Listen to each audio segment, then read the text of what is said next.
কার সাথে খেলবা? সেফাতের সাথে খেলবা? সেফাতের সাথে তুমি ফুটবল খেলবা? তাই?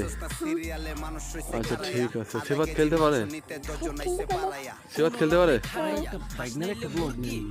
বাইক নিয়ে আমার বাইক নিয়ে আরে আমার বাইকের বল ফাটাই দিছে। আমার বাইকের মন খারাপ। মামা তোমার বল ফাটাই দিছো না? আচ্ছা তোমার আমি একটা সুন্দর নতুন বল কিনে দেবো। হ্যাঁ ঠিক আছে মামা। এটা তোমাদের পুকুর? এই যে এটা কি তোমাদের পুকুর? এই পুকুরে মাছ আছে? এই পুকুরে সাপ? এই পাশের পুকুরে এখানে সাপ? আর আর তোমাদের পুকুরে সাপ নাই? চলে গেছে? তোমাদের পুকুরে কুমির আছে? কুমির আছে পুকুরে? কুমির আছে? তাই?